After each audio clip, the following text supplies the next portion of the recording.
প্রথমে বলেছিলাম যে প্লেটো আমাদের জেনে নিতে হবে।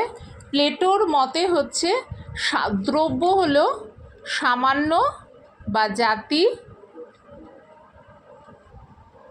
এগুলোকে এই বিভিন্ন বইতে বিভিন্ন নামে লেখা হয়ে থাকে, আমি সবগুলোই লিখে দিলাম। প্লেটোর মতে দ্রব্য হচ্ছে সামান্য বা জাতি বা আকার বা নিত্যর ধারণা। এখন এগুলো কি? সামান্য বা জাতি বা আকার নিত্যর ধারণাটা কি? এইটা শর্ট কোশ্চেনে আসলে কার মত, তখন লিখতে হবে প্লেটোর মত। কিন্তু এটা কি? ধরো তোমরা বিভিন্ন 1, 2, 3, 4 করে করে 4টে মানুষ দেখলে। এখন 4টেই যে মানুষ, সেটা আমরা কি দেখে বুঝি? না, 4 জনের মধ্যে মনুষ্যত্ব গুণটা থাকে। এই 4 জনের মধ্যে যদি মনুষ্যত্ব গুণ না থাকে, তখন তাদের কোনো একজনকে যদি না দেখি যে মনুষ্যত্ব গুণ নেই, তাহলে কিন্তু তাকে মানুষ বলবো না, অন্য কোনো জন্তু বা অন্য কোনো প্রাণী বলে মনে করব।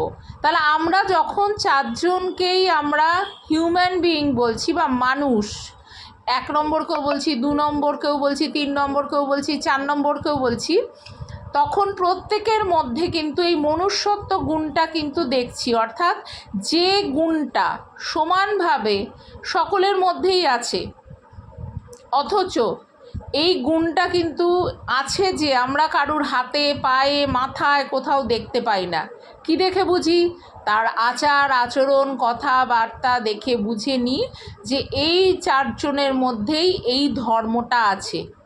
তাহলে যে ধর্মটা সকলের মধ্যে সমানভাবে থাকে, সেই শ্রেণীর যে ধর্ম, মূল ধর্ম, তাহলে যে শ্রেণীর বিশেষ বিশেষ ব্যক্তি বা বস্তুর মধ্যে যে কমন সাধারণ গুণটা থাকে, সেই কমন সাধারণ গুণকে বলা হয় সামান্য বা জাতি বা আকার বা নিত্যর ধারণা।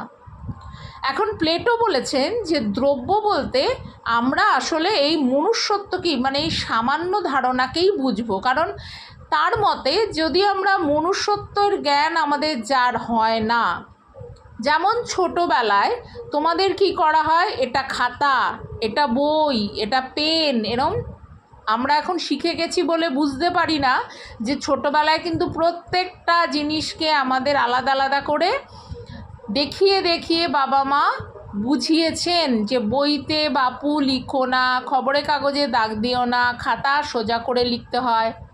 তার মানে আমরা প্রত্যেকটা জিনিসের মধ্যেই আসলে জড় বস্তু বলে, প্রত্যেকটা জিনিসই আমাদের কাছে নড়াচড়া যেগুলো করে না, সেগুলোকে সব জড় বস্তু বলে মনে করতাম।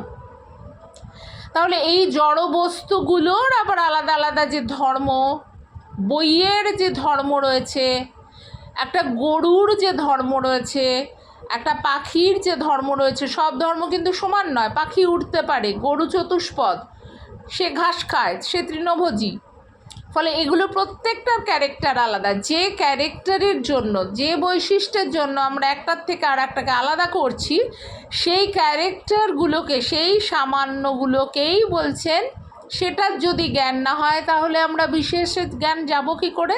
যেতে পারবো না। তাহলে প্লেটোর মতে যে এই আমাকে কিন্তু বুদ্ধি দিয়ে এই সামান্য বা জাতির বা আকার বা নিত্যর ধারণা, এই জিনিসটাকে না জানলে কখনোই বিশেষের জ্ঞান হবে না।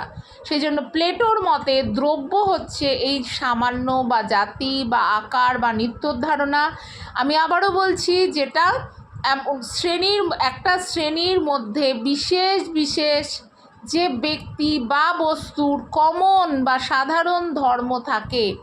প্রত্যেকটা মানুষের গায়ের রং, হাইট, ওজন পার্থক্য হতে পারে, কিন্তু যাকে তুমি মানুষ বলছো তার মধ্যে ম্যানহুড বা হিউম্যানিটি বোধটা থাকবেই, তা না হলে তুমি কি তাকে মানুষ বলতে পারো না। তাহলে আমরা এটাকে বুদ্ধি দিয়ে প্লেটোর মতে জানতে পারি, এবং এই গুণটাকেই, এই ধর্মটাকেই প্লেটো বলছেন দ্রব্য।